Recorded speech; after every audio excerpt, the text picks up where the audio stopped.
الحمد لله رب العالمين والعاقبة للمتقين ولا عدوان إلا على الظالمين. الحمد لله الذي لا إله إلا هو الرحمن الرحيم خالق السماوات والأراضين وهو على كل شيء قدير. الحمد لله على نعمة الصحة والعمل. aad baad ugu mahadsantihiin inaad barnaamijkeennii mar kale aad ka soo qayb gashaan oo noogu talagalnay bishiiba hal mar inaan idiin qabanno barnaamijkan qanci dadkaaga suurtagalnimadiisana ay noqotay in bulshadu ay kula xisaabtanto amaba ay fikirkooda ka dhiibtaan shaqooyinka ay u hayaan dadka mas'uuliyiinta ah ee u talinaya dalka noocay doonaan ba ahaadaan. marka waa fursad Home Cable TV aanu garanay inaanu u abuurno dhalinyarta. barnaamijkeena waxay noogu martiya maareeyaha wakaaladda biyaha Ibrahim Siyaad Yunis. barnaamijkiisa aan ku soo dhaweynayaa maareeyaha CV-giisa oo kooban baan inoo akhriyay muddo saacad iyo 20 daqiiqo ilaa saacad iyo badh bayn insha Allah barnaamijka wadan doonaa. su'aalaha iyo fikirkana waynu wadaagi doonaa. maareeyahan CV-giisa inoo akhriya insha Allah. Ibrahim Siyaad Yunis waa maareeyaha wakaaladda biyaha jaamacadda Hargeysa ayuu ka baxay qaybta business administration ku ka baxay koorasyo kala duwan oo dhinaca aqoontiisa ah. waxa uu tagay jaamacadda Cape Town ee South Africa University. wuxuu tagay Loughborough jaamacad la yiraahdo ku taala dalka Ingiriiska. wuxuu tagay jaamacad la yiraahdo Concessa oo ku taala dalka Ghana. wuxuu ka soo shaqeeyay jaamacad weyn 1998 ilaa 2008 oo muddo 10 sano noqonaysa. wuxuu ka soo shaqeeyay shirkadda Somtel 2009 ilaa 2010. waxa uu ka mid ahaa guddidii anshaxa ee doorashooyinkii sanadkii 2010. waxa wakaaladda biyaha uu qabtay sanadkii 2010 bishii August ayuu qabtay ilaa imikana xilkaasi uu hayaa waa muddo 6 sanadooda. haddaba wakaaladda biyaha Hargeysa marka laga imaado Hargeysa waa magaalo fidaysa. xogaha aanu hayno idinkuna waad haysaan. waa magaalo ku sii dhow inay ku noolaadaan 1 milyan oo qof sida dadka u hoyda ee imaada iyo dadka ka baxa marka loo eego intay u soo adeegtagaan nolol maalmeedkooda ka raadsada haddana ku noqda deegaamada kala duwan ee Hargeysa u dhow inay imaadaan. biyaha Hargeysa caqabad badan baa jirta. caqabada badan ee jirta maxaa laga qabtay? dadku xaq ma u leeyihiin inay ogaadaan wixii laga qabtay. booyada dhaamiya biyo nadiif ma dhaamiyaan. mashaariic baa socota sidii loo baahnaa ma u socdaan. shaqada wakaaladda biyaha ma ku wada qanacsan yihiin dadku? waa maareeyaha fursadda hor taala ama baahida bulshadu inuu maareeyaha wakaaladda biyaha uu ka qanciyo. mashaariic badan oo milaayiin doolar ayay imika wakaaladdu gacanta ku haysaa. mashaariic badan oo milaayiin doolar. mashaariicdaasi sidee u socdaan? oo waxyaabaha xaq u leedihiin inaad ogaataan la idinka jawaabo maadaama shacabkii ku noolaa magaalada ama kuwii daneynaya aad tihiin. marka maareeyahan ku soo dhaweynayaa warbixin ilaa 7 daqiiqo insha Allah kadibna su'aalaheena inuu bilaabanayna waad mahadsantihiin. بسم الله الرحمن الرحيم الحمد لله رب العالمين والصلاة والسلام على رسول الله صلى الله عليه وسلم. تيفيجا هون كيبل يبرنامج كان قدن إقاد كاغا وفكر في عن أدبا نقوهم بليانيا وحكالون سلام يا دمان كسوق بكلياش ونأكسني هالكم فرديا إذنك أو مهتسن وحن وربحي روكو وانك بحين دونا بيهو نلوشا نوا بيها الدنيا إنه كنا والله هاي صدح 660 مليون قف أيام بيكون فلان أو نظيف هلين بدن كوجو waxay ku nool yihiin sub-Sahara Africa ama wadamada Sahara ka hooseeya oo inuu ka mid nahay waxa la qiyaasaa ilaa 319 milyan oo qof oo sub-Sahara Africa ku nool inay biyo nadiif helin. South Asia waxa ku nool ilaa 100 charchar. adduunyada inteeda kalena waxa ku nool dhowr iyo 80 milyan oo qof. Hargeysa waa caasimadda Jamhuuriyadda Somaliland oo inuu ka wada dheregsanahay systemka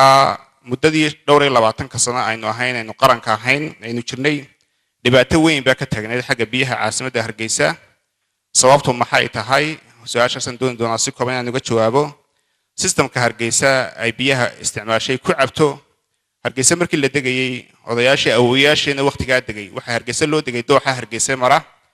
oo beriga roobkuna waqti sidan uu ka badnaa dooxuna niis badan lagama gurin markaa waxay waqti badan ka heli jireen dooxa iyagoo ceelal yar oo gaagaaban ka qotay ama shalay walis waxa loo yaqaano dowladdii maxamed siyaad barre madaxiisii 69 madaxiisii ayaa la isku dayay in Hargeysa biyo system loo sameeyo markii hore waxay ka cabi jirtay dooxa dowladdaas waxay ka codsatay dowladda Chinese-ka inay biyaha ka caawiso dowladdii Chinese waxa bilowday daraasad inay samayso Hargeysa halka biyo looga keeni karo Hargeysa waxay ku taalaa meel biyo xun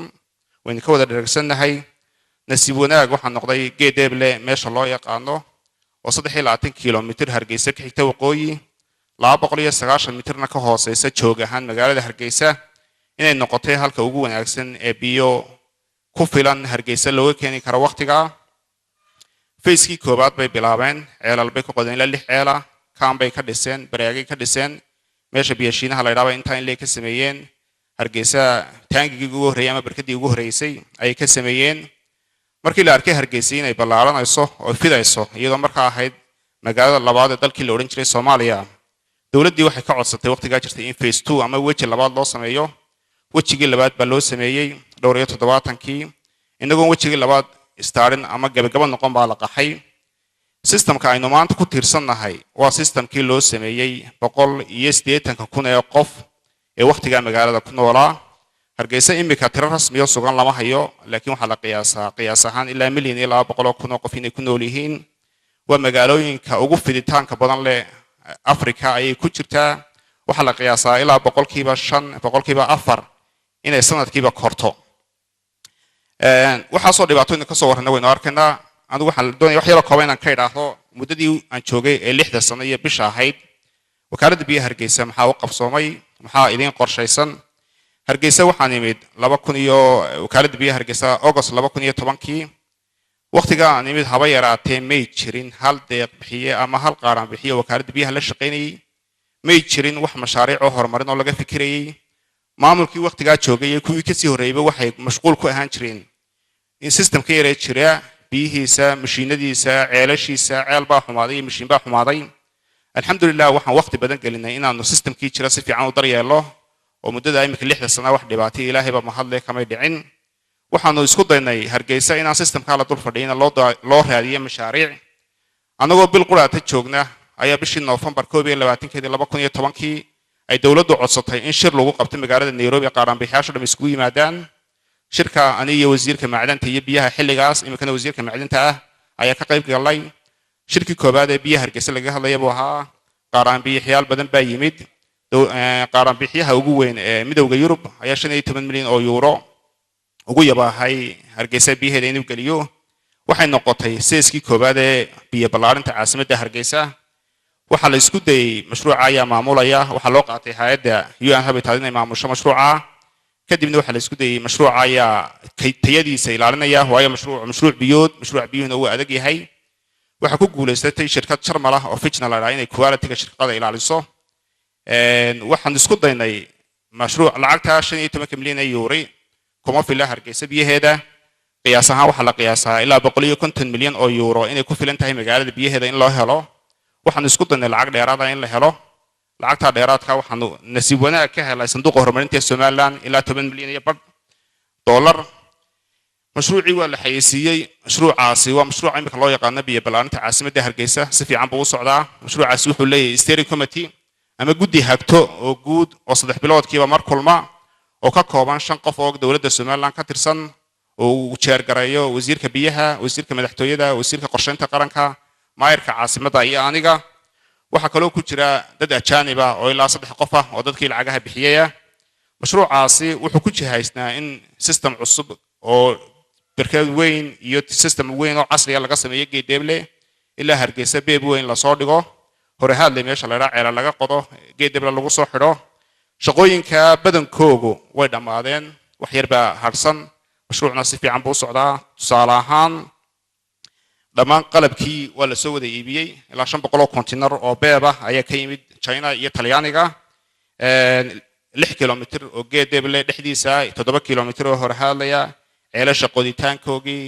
geed hore hadlay beebkii ka imanay geedeble imanayay mashiinadii bamamkii dhismihii geedeble isoo socda shaqo barkadihii oo socota laaba casri ah oo socda يعني shaqada badankeedu way dhamaatay wax yar baa harsan ilaahay waxaan ka baryaynaa inta yar inuu nagu guuleeyo waxa kale oo jiro noo qabsoomay inaanu waxyaalihii jiray sida baraagii Hargeysa dhexdeeda ku yaalay oo dhibaato badan ka taagneed oo dad yar dul deganaan dhowr iyo 20 ka sano inaanu ka rarno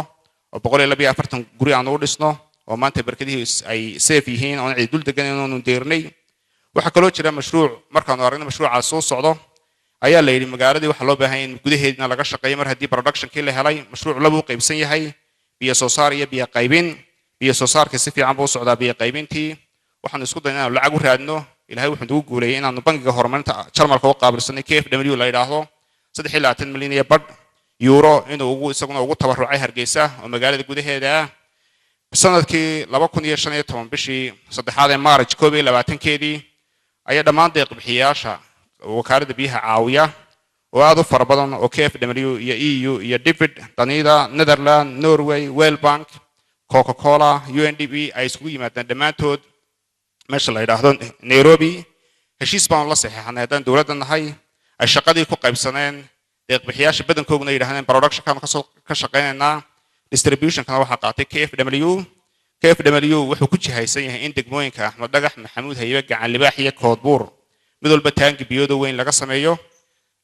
beebab ilaa 119 kilomitir oo beeba la dhigo mashruucaasi heshiiskiisi waanu saxnay ugu dhamaaday waxa la xayisiiyay shirkadii ilaalin lahayd tayada shaqada waxa mar labaad ku guuleystay shirkad Jarmal ah oo CS la yiraahdo oo maanta insha Allah weegan imika Hargeysa imanaysa oo qandaraaskii wax walba ka qaadatay shirkadaas waxay jeegarayn doontaa design-ka Hargeysa la sameeyay oo iyadna ay sameysay shirkad Jarmalihi kadibna waxa la xayisiin doonaa cidii shaqada Hargeysa gudaheeda qaban lahayd insha Allah waxaan rajaynayaa mashruucaas waa mashruuc 4 sano oo time-kiisu yahay oo sanadkan 2016 bilaamay oo bilow isagu waa ka distribution-ka ka production-kana waqtigiisu waa gabagabo timeline-kiisu waa sanadka 2017 bartankiisa inuu dhamaado xilligii loogu talagalay iyo sidii loo talagalay ku socdaa waqtiga kooban darteed aad bad mahadsantiin intaas waa warbixin kooban wixii kala su'aalaana insha Allah waan u tagi doonaa waad mahadsantiin su'aalaheena bilaabanayna bisinkan u qabanayna waan sasiinayna la mushkila qofku ha ku darawn inuu si akhlaaqada qofku wax weydiiyo su'aasha qofku xaq buu leeyahay ra'yigiisana xaq buu leeyahay shaqada uu qofku ugu yimid inuu uga jawaabana xaq buu leeyahay laakiin akhlaaqdoona inuu hagaajisano aynu inta ku darno way mar walba barnaamijyada waxa iga soo noqda dadka su'aalaha weydiinaya ayay noqonin dad akhlaaqdoodii habkay weydiinayeen ba iyaga xun tahay maxaa wax loo jawaabayaaba dhammaan barnaamijyada qabanaynta iga soo noqota waa inta dad baa waraaqay soo qora dad baa fariimo keena dad baa xafiiska la yimaada dad baa marka dibadaha u baxday inta ka oranaya qof aqoonyahan sheeganaya haddana wixii ka yar xumaanayaan marka waxa jeclaan lahaa qofku su'aasha ugu adag weydii xaq baad u leedahay kuma lihi su'aalaha weydiinin laakiin aadabiyaadkii ay lahayd ku dar intaas baa muhiima ana waxa leeyahay ogoliyaan oo su'aasha ugu adag weydiinaya haddana sharcigaygu inaan mudana ku idhaahdo saxaafadda igu qorantay xeerkayga haddaan adduunka ugu nacebahay oo asta ugu xunaan weydiinayo waanan mudane sidaa yeesaa ku idhaahda sharcigaaba ay farayaba haddana qofkii waa diidantay ama su'aalu ka naxayaad weydiinaysaaba marka mudana dhaha idin ma liidinka laakiin si fiican insha Allah waad mahadsantiin su'aalaha inuu qaybsan midigtan ka bilaabaya insha Allah shan su'aalood ilaa lix su'aalood been marka hore weydiin marka dambana waynu ka badin marka kalena waynu ka badin insha Allah bismillaahir rahmaanir rahiim alxamdulillaahi rabbil caalamiin waan salaamayaa maareeyaha iyo ka soo qaybgalayaasha iyo wariyaha magacaygu waa Yuusuf Cabdi Daahir ku magaceeyo Yuusuf Cabdi Xoday waxaan weydiin lahaa maareeyaha biyo ballaarinta magaalada Hargeysa biyo ballaarinta magaalada Hargeysa waxa ku bixiyay madowga Yurub iyo Kuwait waxay ku bixiyeen malaayiin dollar maareey marka haddaanu nahay koonfurta magaalada Hargeysa waxaan sugaynay aan naawilaynay muddo 6 sano ku dhow marka waxay noqotay faanoole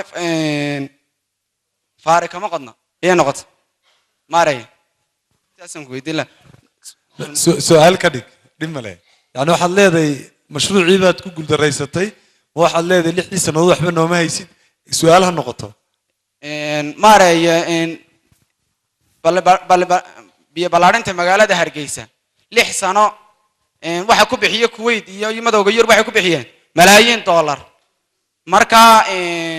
haddaanu nahay koonfurta magaalada hargeysa 6 sano in ku dhow iyaan naawilayna inaan biyo helo marka maaray waxaan ku weydiinayaa waxay noqotay wixii way biran faan wala fare kama qodnay noqotay waad mahadsantahay aad baad mahadsantahay hal su'aal baa ku celiya hablaha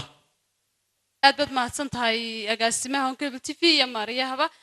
su'aashan ku weydiinaya waxay tahay horta su'aasha wax baan ka soo horeysinaya anigu waxaan la socday maalmaha kamida inaan tiri waxaan geysanayaa CV wakaaladda biyaha kadib waxaan kugu soo galnay xafiiskaaga waxaad ku tiri uma hayo waqti kale inooga dhig waqti kale lagu soo noqo iyar kadib sidii kagamaad qaban mar kale ku soo noqtay xataa markiisii kamaad qaban waxaan u soo taagnaa inan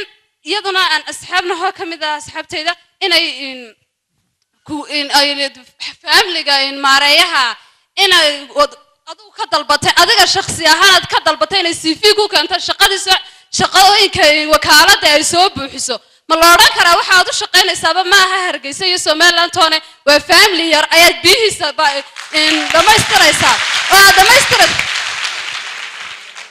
dhamaystiraysaa baahidiisa biyood iyo baahidiisa shaqada waad mahadsantahay xag dambaysa magacaygu waxa weeye Faad Umar Maaraya waxaan doonayaa inaan weydiiyo Maaraya waxa joogtaa sidaas sheegtay 6 sano iyo bil ayay joogtaa xafiiska marka la eego muddada 6 sano iyo bil de wayna ognahay caalamka waxa weeyaan haddii siyaasad cad iyo wax qabad daba loola tago waa meel wadan inta dhan meel lagaga kaxeeyo meel kale lagu gaarsiiyo su'aashaydu waxay tahay 6 sano iyo bil ka fooste biyaana ilaaha ka dhigay magaalada Hargeysa biyo ahaan maxaad ku soo kordhisay waad mahadsan xagga dambe koona magacaygu waa Yuusuf Xasan Maaraya waxaan weydiinayaa kolay Hargeysa waa bilaa biyo waxa ugu baahan ugu muhiimsan waxa weeyaan haddana 6 sanadood iyo dheeraad baad joogtay wax qabadka iyo mashaariicda biyo gelinta ee hadda socda markaad qiyaasto ma isleedahay magaalada Hargeysa muddo sanad gudihiisa waxay ku heli kartaa biyo ku filan dhammaan daamaha magaalada Hargeysa waad mahadsan ma hablahan ku celiya magacaygu waa Raxma Cali Cawaale waxaan weydiinayaa maareeyaha waxa jirta dad qasabada ugu jirto biyaha laakiin biyo ayna u soo dhicin lacagtana ay ka qaado dawladdu dadka maxaa u qorshaysan mudan aad baad mahadsantahay fursad baynu siin maareeyaha uu kaga jawaabo su'aalaha kuwa dambana inooga sii badan doonaan intan insha Allah bismillaahir rahmaanir rahiim kulligiin waad wada mahadsantihiin waxaan isku dayi doonaa si kooban aan uga jawaabo su'aashii Yuusuf uu weydiiyay waxaan jeclahay Yuusuf Hargeysa waa caasimadda Jamhuuriyadda Somaliland koonfur iyo waqooyi ma kala laha Hargeysa waa Hargeysa way biyo laadahay badideedu waa inaga sheegno 1970 systemkii la dhisay inuu ilaa imika isticmaalaa dawladda Kuwait haba yaraatee wax lacaga oo mashaariicda biyaha ee socda ku bixisay ma jirto waxna waa wixii la yiri waxna waa xaqiiqada midowga Yurub lacagtiisu waa 15 milyan oo euro way caddahay si transparent loo maamulaa waniga kuuri guddi steering committee baa jirta oo 8 qof ah 5 qof oo dawladda ka socda iyo 3 qof oo ka socda iyaga marka waxaan is leeyahay wax hawsha ka jira ma jirto in su'aasha inantu i weydiisay way ku mahadsan tahay walaal horta xafiiskaygu waa furan yahay waana fadhiyaa waqtiyada fara badan 6:00 subaxnimo soo fadhiistay ilaa 2 duhurnimo ku dhawaad nidaamka systemka aanu shaqada u qaadana waa cadaan haba yaraatee wax family-gayga oo wakaaladda ka shaqeeya la heli maayo oo aan qoray horena uga shaqeynayay haddii shaqalaan weyn ognahay dhalinyarta waddanka jaamacadaha ka soo baxday waa shaqalaan fara badan baa jirta haddii jaan soo baxana si transparent loo codsiba qofka soo qorta xafiiska shaqaaluhu geeya xafiiska shaqaaluhuna process la maro ayuu leeyahay laakiin haddii ay jirto qof ay inantu tiri family-gaaga shaqada qortay iyada ay sheegi doontaa laakiin waxaan cadeynayaa anoo maarayay idinkuna way soo baariyeen qof family-gaaga oo haba yaraatee wakaaladda ka shaqeeya iyo ku aan qoratoona midkoodna ma jiraan Fuad su'aashiisa wal waxaan oran lahaa timeline-ka mashruucu lixdaas sano iyo bisha aan joogay wakaaladda biyaha mashruuc socday ma jirto mashaariicda waxaan nimid 6 sano iyo bar ka hor iyo 6 sano iyo halka bilood ka hor haba yaraatay iyadoon deeq iyo mashruuc midnaba lahayn lixdaas sano saddexdii sano ugu horreeyay waxa qaatay in la raadiyo lacag xaqaynu ka helaa lacagtii waa la helay markii lacagtii la helayna waxa la dhiyaa loo dhiibaayo maamulaya mudday qaatay UN Habitat baa qaatay qandaraasyo la xasiyay ilaa dhowr iyo 10 qandaraasa UN tu sharci bay leedahay kulli waa laga yaabaa niman aqoonyahan iyo habla aqoonyahan tiinaad garanaysaan waxa jirta sharciga UN waxa kamid ah hadii mashruuca tenderku qiimihiisu inta gaaro Nairobi go'aankeeda leh haduu qiimihiisu inta dhaafana New York ayaa go'aankeeda leh qandaraasyada gaarkood waxay dhaafeen limitkii lagu gaaray go'aankeeda Nairobi New York bay u gudbeen waxa laga yaabaa waqti badan inay qaadatay waqtiga xitaa Chinese-ku biyaha galiyay waxa laga shaqeynayay 769 bay bilaabeen qaybtii koowaadna waxay dhameeyeen dhowr 8 ka madaxiisii marka iyaga lafto timeline-kii laga shaqeynayay iyo timeline-ka imika waxaan isku leenahay wali mashruucaasi xilli la dhaliilo ma joogo way mashruuca si rasmi ah beebka dhulka waxa loo bilaabay August 2015 maantana waxaan joognaa 2016 ayaa aynu September joognaa marka hal sano ayuu mashruucu si rasmi ah shaqada rasmiga ah la bilaabay halka sanada يعني beebkii 70% uu dhamaaday 5 ceelashii waa la qoday baraagii meel fiican bay marayaan marka waxaan isleenahay si fiican oo xawliya ayuu socdaa su'aasha Yusuf ee xagga timeline-ka iyada lafteedu waa intaasun raxma waxay sheegtay dadka qaarkood oo biyaha ugu jiraan qasabadaha oo aan lacag biyo helin in lacag laga qaado walaalada islaamay nahay anagu qofka waynu ognahay Hargeysa in badan baa bilaabiya gurigayga kamid ah anigoo maareeya markii biyuhu gaarteen ee gurigayga soo dhici waayeen hooyaday god bay ka qoday guriga hortiisa biyaha aanu ka dhurno way sii yaraadeen wakaaladdan u tagay biyo waan iska jaray waxaan ku dhilaa inta dam imanayaan biyaha laga jaro qofku waxaan kula talinaa hadaad biyihii rajo ka qabto is leedahay maalinta roobda iyo maalinta qabowgaana biyihii wad helaysaaye ahlan wa sahlan haddii aad rajo ka qabina adiga gurigaaga naga yaqaanay biyaha iska jar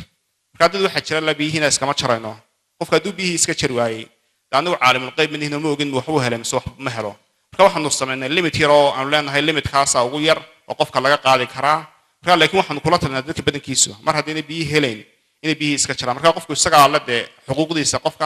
بيه أنو كم تشرك أنو قفك إلا ويسوي لها لك تشر هدي دي أنو دم بكلام الله عج أنو بحين أما هاول كدم بكلام أنو لكن قفان العكس يسكب بحين يا بيه لقى تشرك كرا مرة ثانو حنقطع لها وإن أنت هاي أنت لما تقولات لها قفك جورجي سيسكت حقوق عليه هدي أنو بيه هلين بيها اسكتشر سيستم يربا لو سميه فون با لو سميه انت قف باسيحه هذا المستقبل كان والله من وحوران بيها انا اسكتشر هل لو علي marka biyuhu maadaan wad mahadsantiin su'aalahaynu sii wadanaynaa xagga horan ku celin doona ansiine saasan wad insha Allah xaggan ku celi sii wad marka la mushkil bismillaahir rahmaanir rahiim magacaygu waa Yusuf Cabdirashiid waan salaamayaa maareeyaha ugu horeyn horta waxaan uga mahad celinayaa inaan fursad u helay inaan kormeero afarta ceele la qoday si joogto ah 3 bilood hayeeshee maareye waxaa jirta dhibaato kale oo ah inaan weli si cilmiyeysan u darsin taasoo ah kow ma ogin biyaha meesha ku jira geed deeble aquiferkaasi intii leeyihiin muddaday shaqaynayaan iyo waxa saameyn ku leh waxa la sameyn jiray dhibinkana waan sameyn jiray waan tagi jiray laakiin si cilmiyeysan maanta qof oranaya waxa ku jira intaasoo mitir kubiga halkaa waxay jiri karaan muddadaasi ma jirta haba yaraatee marka mashruucan si uu sustainable u noqdo miyayna fiicnayn in la sameeyo daraasad ku saabsan oo keliyata biyaha ku jira iyo sidii loo daryeeli lahaa si ay biyahan sustainable u noqdaan waad mahadsantahay si wad dhexda koonaha siyaad su'aalaha inooga badan intii hore koonaha siyaad بسم الله الرحمن الرحيم مقعي ومختاريس عليه واحد ماريا سؤال شوي دينا ميكروفونك مددي اللحظة صنادة وكالة بيها حيثي بيرانت مقالة وكسر لي بيا حميد مقالة يدا قرشة انت هلاك عمبا واحد شرطات انتها بيهاير انت ميدي ما هيسان حسابته عمبا ستاتيكال كيغا انت بيا حمو وقولي ما تصند والبا يعني مقالة دي نحرقيسا سؤال شيء لبعض هذين كسر أود ما سنت أود ما سنت هاي أنا ذكير تجو حاجة نقول لحظة هنا كان waan siinayaa laba qof baan idinka siinay laa mushkila siinayna bismillaah magacaygu waa khadar faarax ibraahin maareeyaha waxaan weydiin lahaa isagoo mahadsan dadkan waa dad reer Hargeysa waa kula xisaabtameen waa ka ilig suurtageli barnaamijka waxaa jira dad ku nool tuulooyinka adigu ma isxilqaamtay ma u tagtay xaaladooda si dhiibliya ma u soo ogaatay ta kale ma ku celiyaa laa mushkila oo waxaad leedahay wakaaladda biyuhu ay ahayd inay biyaha siiso may oo Hargeysa tuulooyinka haa dad imika haddii dadkan oo kale aysan ay iyagu kula xisaabtamayaan xaaladoodana ay fududahay inaad ogaato maadaama iyagu Hargeysa joogaan dadka tuulooyinka jooga ee aan xaaladaada ogeyn roobkana ku xisaabtamaya xaaladooda si dhiibliya ma u gashaa ta kale roobkaas dee doox xun buu galaayo hal su'aal un baad leedahay labadaada su'aalood mid baad dhiibatay waad mahadsantahay si aynu dadka kalena uga faa'iidaysan aad baad mahadsantahay inanka ku xiga siiyay xagga dambe honkebel aad buu mahadsan yahay maareeyaha waxaan weydiinayaa mudane maareeye hadalkaagii markaan dhegaystay waxaad ka hadlaysuun mashruuca geed deeble waxaa jiray laba mashruuc oo kale oo midna uu ahaa xaraf midna uu ahaa xumba weyne labadaa mashruuc may fashilmeen markaa ma ka geed deebe oo keliya ayay bulshadu sugaysaa midda kale sanad kasta markuu dhammaanaya waxa la yidhahdaa sanadka dhammaanaya ayaa biyo la helayaa biyo la'aantu ma rajuunba maan biyo la helayn waad mahadsantahay waad mahadsantahay xagga dambaan ku celin waan kusoo noqon dhexdii iyo xagga hore intii aan dhaafay waan kusoo noqon mar labaad aad u raalli ahaada cafwan xagga u dambaysa gee laa mushkila qofka u dambeeyay بسم الله الرحمن الرحيم وانكو السلام ماري سيجاري سجودة وحنكو يدينيا بيبكو مركو دولكو قالو موكالة دالي مسوح عليه تدكي كشغي انت اسمدوا لي انكو يديو بيبكي فصل بيبنو بيب وين بيبنو بيب راح افضل احمد بيبكو وين maaha waxa jira beebab yar yar oo aan ahayn ka galay guriga oo doo xogaa la eego la sooyin xaafadu sikada dhexdooda maro kale waan gartay waad mahadsantahay uu fahmaan maleynaya meereeyo uu mahadsan yahay hablaha inantaasan ku celin inantaa السلام عليكم ورحمة الله وبركاته هون كيبل تي في يا ماريا بعد ما سلامية سؤال شو ويدينيو ماريا حويان مقعي وسور فيصل إسماعيل وحن كسر جامعة أبارستج جارهان فيلكا بوليتيكالكا وندريميا سياسة عاد بس كذي بدن تاعي لكن دوني ده حلقة إنه لهلا أيا ليسقطيا سؤال شو ويدين له وحوي ماريا دلك سنغافورة ليرادو وادل أي دباتوي فربضن أي سومرين مرحلة بدن أي كوجدانيين هذانا ويكبحين وحل ونكسن أي كجارين حق بيها حكومة الصومالي لان محي وقلت لك الشعب كصومالي لان مدة شن يلا بعدين كسنة بيلان تو أي هرايسي اللورن كرا ما أنت برعوا ولا جسوا شيء كرايا قبل هذا كله بيها بابو هرجيسة ولا جو كيني كرايا هرجيسة عاصمة دي حلقة وجو نكسن بيولوجه اللي كرايا محن نقنا يا ماري أدبان دين سلام يا دمنتين به أدبان إبراهيم دحتين كسر وين دونا وين كسوعين دونا إبراهيم حقا إبراهيم magacaygu waxa weeyaan engineer maxamed sikriye jibriil ka socda degma construction company su'aashaydu waxa weeyaan aan doonayo maareeyo inaan caaweydiiyo wuxuu inoo sheegay maareeyuhu in ay deeq-bixiyaashu maalgeliyeen wakaaladda biyaha waxaynu ognahay mas-uuliyiintii ka horreysay inaynaan ka maqal waa la maalgeliyey maxaa isbedelay wakaaladda biyaha la maalgeliyey hay'adaha maalgeliya sida European iyo Coca-Cola uu sheegay maareeyo sax maamulkii ka horreeyay way fara badnaayeen weli kamaanaan maqal maamuladii ka horreeyay in la maalgeliyay wakaaladda biyaha marka maxaa laga arkay hay'aduhu meesha wax ka arkaan u bay yimaadaan meesha maxaa jira maxaa isbedelay waad mahadsantahay todobadaas ka jawaabi toban baynu ka dhigan marka dambe bismillahi rahmaani rahiim سؤالي يوسف إنجنيركا وأرضي جامعة هرجسك بحثي عن شغلة هاي tababar buu u tegay hore hadlay markii la qodayay isaga inan iyo inan kale walaal daraasad maaha master plan bay wasaaradda biyaha Hargeysa leedahay master plankaasi wuxuu sheegayaa geedeeble imisa biyo ayaa la maalintii laga qaadi karaa iyadoo la ilaalinayo akufarka waxa dhacday magaalooyin ka mid ah Somaliland in akufarkii aad loo garaacay biyaheedii ceelal badan ay gureen waa sababtaan u doonay laasduure iyo hore hadlay marka waan naqaanaa geedeeble tirada ugu badan ee biyo laga qaadi karo iyadoo lagu xisaabtanayo dhowrka boqol ee sano soo socda in meeshaasi aynu intifaacsano biyaha inta su'aashii labaad ee ahayd imise qof baa biyaha xumaanta ugu dhintay Hargeysa horta su'aashaas waxaan maranayaa wasaaradda caafimaadka ay aad u khusaysaa waxaynu ognahay waddankeenu waa waddan soo koraya curdina dadka dhintaa tirakoobkooga qof walba wuxuu dhintay ilaa imika maynaan gaadhin darajo aynu gaadhno ma aha laakiin waxaan is leeyahay malaha waxa u wanaagsan su'aasha in wasaaradda caafimaadka weydiino su'aashii khadar ee ahayd qolooyinka deeq bixiyaasha ah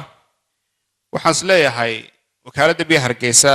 in dadku biyo la'aadaan waa aad bay u xun tahay 22 sano dadaalkeedii waanu ku jirnaa insha Allah waan dhamaan doonaa su'aashii kale ay ahayd tuulooyinka anigu maareeyaha wakaaladda biyaha Hargeysa ahay wasaaradda biyaha ayaa roolka wixii magaalada kantarooladeeda ka baxsan shaqada leh waan dadkeeni insha Allah su'aashana waxaan u gudbin doonaa wasaaradda biyaha iyo khayraadka Somaliland su'aashii kale ahayd waxaad ka sheekeynaysaa waxaad ka sheekeynaysaa geedeeble mashruucii xaraf iyo xunba weyn xagee ku dambeeyeen mashruuca xaraf waa mashruuc yar kooban buu ahaa marka kan loo eego wuxuu ahaa biyahan dooxa oo infiltration gallery wax la yiraahdo ka sameynay oo xaafadaha ayaxto iyo masaakiinta lagu waraabinayay waa mashruuc seasonal ah oo biyo underground waterka amaha waqtiyada gugu dooxu biyaha marana si fiican baa loo helay waqtiyada jiilaalkan laga helayo waa mashruucaas uu dhamaaday dadka ku nool xaafadaha ayaxwan iyo ayaxtoona biyo fiican oo jaban bay ka helaan mashruuca xunba weyne waa runtii mashruuc weyn buu ahaa waxa maalgelinaysay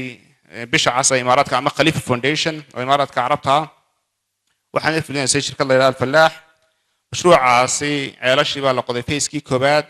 feeskii labaad oo ahaa beebkii iyo baraagihiina ilaa imika waxaynu ka suganaa cidii deeqda bixisay mashruucan intaas ku soo koobayaa beebku markuu dhulka galo ma dawladda la mise dadka leh foomka biyo gelinta wakaaladda Hargeysa uu ku cad yahay markaas biyaha gashan soo foomka aad buuxisa mid kamid ah beebku markuu dhulka galo waxa la dawladda wakaaladda biyaha Hargeysa leh waxa laga yaabaa waan garan karaa qofka muwaadinka ay weydiinay waxa laga yaabaa xaafadaha qaarkood adoo isiri biyo gasho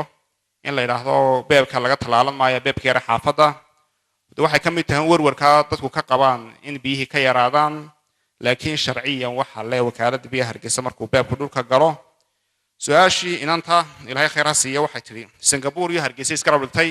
Singapore waxaynu ognahay inuu caalamku taalif ama caalamkan tarweelka ka baxay oo caalamka horumaray ku jiro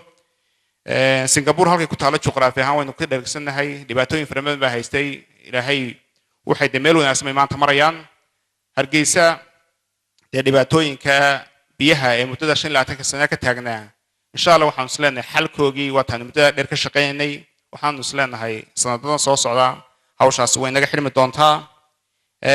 su'aashii ugu dambeysay ee injineerku weydiiyay maxaa isbedelay kulli waxaan ognahay waxaan isleeyahay lacagta ilaa imika aanu deeq bixiyaashu wakaaladda biyaha Hargeysa siiyeen ee aanu maamulo ama aniga yacni maamulka ku hoos yimaada waa 65 milyan oo dollar waxaan maalintan wakaaladda imidna $1 oo deeq bixiyaashu bixiyeen wakaaladda biyaha Hargeysa ku bixiyeen may jirin waxaan isleeyahay deeq bixiyaasha malaha wanaagsan in la yiraahdo wakaaladda biyaha Hargeysa waxaan qirayaa inay tahay meesha ugu weyn ee dhammaan hay'adaha Jamhuuriyadda Somaliland ama wakaaladaha noqoto ama wasaaradaha noqoto ee qaaran bixiyaasha ugu badan ay la shaqeeyaan habina ay ku yihiin ilaa imika oo warqad kasto soo qoran ay yiraahdaan waxaanu habi ku nahay sidaan hawsha u wadno waxaan isleeyahay kulli iyaga la weydiin doonaa oo ka jawaabi doona maxaa iska bedelay markii horena loo caawinayay imika loo caawinayaa laakiin anagu mid umaan ku dadaalay in wax walba transparent ahaado iyo inaanu commitment yeelano wixii aad tiraa waxaasan qabanayaa inaad qabato iyo inaad yacni political willka waxa la yiraahdaa inaanu qofku anagu dadka maamulka meesha jooga inay shaqada daacad ka noqdaan waqti badan aanu gelino sidii ay doonayaan ee ah in wax walba cadaada aan ula shaqayno haba yaraatee dhammaan deeq-bixiyaasha qaar badan oo ka mid ah waxay dhex degan yihiin wakaaladda biyaha Hargeysa laga soo heli maayo sida in badan lagaga yacni cawdo meelaha qaarkood in qof shaqaale loo qorayo ama qof shaqaale la shaqaaleynaya in maaraya ama ka hadlo waxa la yidhaha wax walba systemkiina mariya marka waxaan is leeyahay demaraha waxa uu soo jiitay commitment-ka aad gasheen waad mahadsantihiin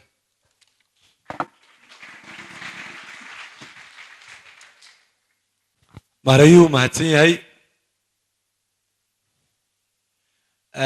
dadku inta badan su-aalo caadi oo macquuliyaadoo la isweydiiyaa jiro dhinacana biyo helaan dhinacaasina biyo ma helaan waa luuqadeenna caadiga in mar walba ku wada hadalno dee markaa taa lafteeda su-aal ah oo baahan dee macadaaladda macadaalad darra maxaa ili dad baa wada maamulaya labada dhinacba soo ma marka dee xaq baa loogu leeyahay wixii macquuliyaada jira adaa weydiiyey baan filaya horead weydiisay mar labaad ma lihid waad mahadsan tahay laakiin waa wax furan dee oo dadku xaq u leeyahay biyaha xataa magaalada la qaybiyo afartii cishaba dhinac loo sii daayo ama afartii cishaba xaafad loo sii daaya iyaguna qayb bay ka ahaayeen culeysyada jira ee wakaaladda biyaha ku dhaca marka fursadahaas way wada yaallaan xaggaasaan siin doonaa inanka iska sharaabeeya ciddii daalana ay ku yarnasad sharaabka inankaa cumaamadda xidhan baa siiyaa ibraahim inankan cumaamadda xidhan sii بسم الله الرحمن الرحيم مقعي وحوي إبراهيم حسن سعيد آد بنو سلامية ماريها وكالة بيها أنا عامش الله حريد طبعا كم ده هاي وكالة بيها إلا مالنتي ولا وريجي ماريها وكالة بيو مران عباشو تجيو يمران سيرفيس كلو تجيه به مركان ماري محاكو هذا مقالة بيل أنا حق لبا كشرتا هرجيسين ده هرم معها مقالة واي في دي محاكا قرشيسن inaad kaydad biyaa u samayso daafaha magaalada way magaalada ma magaaladii hore Hargeysa kayd biyaa in la sameeyo magacaygu waa Cabdiqani Maxamuud Guuleed uu salaamay yahay agaasimaha iyo maareeyo iyo mar sharafka kaleba su'aashan weydiinayo maareeyaha waxa weeyaan saynu ka warqabno mashaariic fara badan oo biyeed baa jiray sida mashruucii imika uu ka hadlay maareeyuhu ee ahaa مشروع حنبة وينه مشروع عاص أو أي بحنيان إماراتكو وسيد مسؤولية ده أما حكومة ده أما إكسوحيل هيسا حق لو قلي يهي إن وحي مشاريع يجو أي تاكليان وحمقولات أما هلا هينتا كتيرته إن برنامج كا وحوجا لتاكيي دور شر هديت هاي هل كي لمرينا يي بيهاس oo dhowr jeer qolada imaaraadka waraaqooyin laga daba diray aad adigu ka koowahay wasiir magacba ku yeeshay iyo dad kaleba waxaana imika la sheegayaa maalmihii ugu dambeeyay inuu mashruucaasi la laabtay gebi ahaan nimankii imaaraadkuna ay yaabeen oo yiraahdeen dad biyo raba ilaahay wuxuu wajacalna min almaa'i kulli shay'in hayya dad wax loo keenay oo iyagii haddana taakaynaya hadday yihiin wasiiro hadday yihiin guddiyo iyo hadday yihiin ganacsato xaafadeedba marka dhammaan inta xaafada ee kale ee biyaha la ayaa loo waday barnaamijka marka aan su'aasha ku soo dhawaaday ma jirtaa in barnaamijka la taakeeyay dhowr jeer oon mar hayn oon laba hayn oon saddex hayn waad mahadsantahay maareeye iyo dhammaantiinba aad baad mahadsantahay xagga dama hablahaasi hablo caawa aad bay gacanta u taagayaan markaa ka faa'iidaystaan fursadooda sii عليكم وحنا هاي عديد كسعودة جامعة درجتها Economics and Political Science سؤال ماريا ودينيا واحد هاي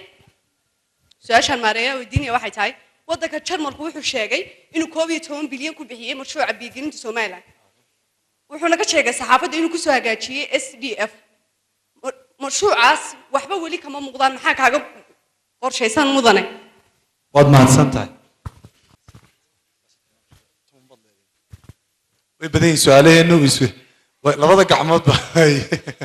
صار نقطة هذا صار نقطة هاي حاجنا كل نقطة حاجنا كل نقطة إنك أوكون أيام كل نقطة مقعي محمد أحمد محمد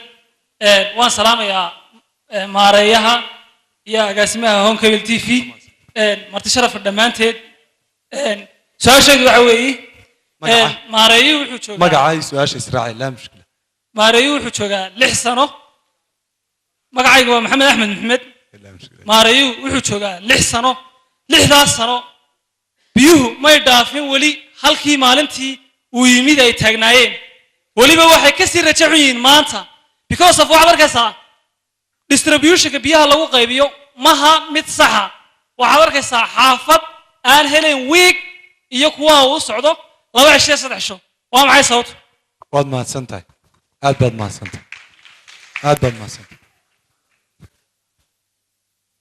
xagga dambena way daaleen xagga horena 2 gacmood baa la taagayaa way inaan kaa dammaan siinaya xagga dambe inaan kaa aan calaamadeedin yeele raalli ahaada inaan ka dharka cad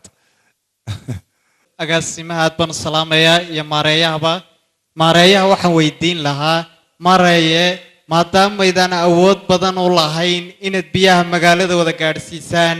maxay tahay xidhiidhkayda ka dhaxeeya booyadaha u dhaamiya xaafadaha qaarkood oo qiimaha ay doonaan ku dhaamiya muxuuse yahay qorshahaasu waad mahadsantahay aad baad mahadsantahay way xagga u dambaysa aan ku celin inankaa gacanta taagaya xagga u dambaysa iska taagno su-aashaydu waxa weeye adigoo mahadsan waxaan xasuustaa muddo 5 sano ka hor ah in wasiirkii maaliyadda maxamed xaashi iyo wasiirkaagii markaa joogay oo ah wasiirka macdanta iyo biyaha uu khilaaf ku dhex maray 20 milyan oo euro oo midowga Yurub biyaha ku bixinayay oo saxaafadda ay qoraysay oo wasiirka maxamed xaashi uu lahaa lacagtan qasnada dawladda ku soo dhacdo wasiirka kalena ay saxaafadda in badan isku marsadeen su-aasheedu waxa tahay 20 milyan oo euro waa lacag fara badan waa 40 milyan oo dollar lacagtaasu halkay gashay ma warwarkii wasiirka maxamed xaashi hayay halkii bay martay mise lacagtaa waxa loo isticmaalay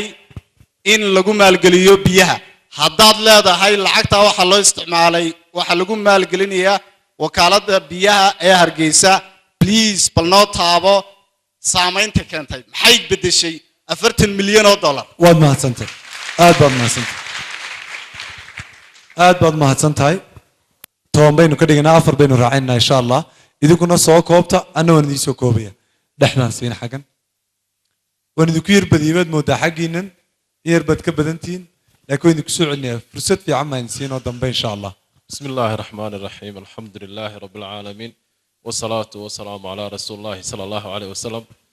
دمان مرت شرفتا marka hore waan salaamayaa waxa kaloon si gaar ah u salaamayaa maarayaha wakaaladda biyaha Ibrahim Siyaad iyo agaasimaha TV-ga waxaan intaa ku darsanayaa run ahaantii waxaan u mahadcelinayaa tiimka soo qabanqaabiyay barnaamijkan waxa kaloo aan si gaar ah ugu mahadcelinayaa maarayaha waxaan su-aashaydu tahay mudane maaraya marka aynu ka nimaadno dhanka mashaariicda aynu dibadda ka helnay sida aan qiyaasayo lacagta dakhliga ka soo xarooda dadka hadda biyaha hela saan qiyaasaya sanadkii waxay ku dhowaan karaan 5 milyan 5 milyan imika 6 sano ee aad joogtay waxay noqon karaan 30 milyan mudane maaraya si faahfaahsan noogu sharax bal lacagta sanadka 5 milyana habka loo maamulo bilow ilaa dhamaad waa mahadsantiin aad baad mahadsantahay aad baad mahadsantahay way idinku yar badiyaan xagan ku noqdo raalli hada magacaygu waa maxamed cabdiraxmaan cabdilaahi kala socdo jaamacadda Hargeysa fakalka ICT-ga su'aashan maayirka weydiinaya waxa weeyaan maayir iyadoo biyo la'aantu iska jirto haddana waxay nagu daaro xilliyada guga marka biyaha badan ee caasimadda dhaafaya ama biyaha badan ee nagu daayaan maxaa idinka qorshaysan inaad ka faa'iideysaan ina dhaafaya aad baad mahadsan tahay waan ku celiyaa xagan hay waan ku celinahay inankaasi ninka labada gacmood aad ka u daalayna si inankaana si labada su'aalood ku soo xir 10ka hore maarayuna si kooban uga jawaabo hore u si Ibraahimo magac su'aasha adoo mahadsan Cable TV iyo maarayaha waqtigeena soo horeyba والسلام يا سلام عليكم ورحمة الله وبركاته. ميكروفونك. هدان سؤاشيدا مارايا waxa sheegtay inaad joogtay 6 sano iyo hal bil waxaad naqirtay inaad heshay dhaqaale ka badan adigu kuwii kaa horreeyey intaad heshay adigu aad ka jaanis badan tahay maamuladii kaa horreeyey waxaynu ognahay dadka hargeysa ku nool qaarkood baa caba biyo aan la hubin meel ay ka yimaadeen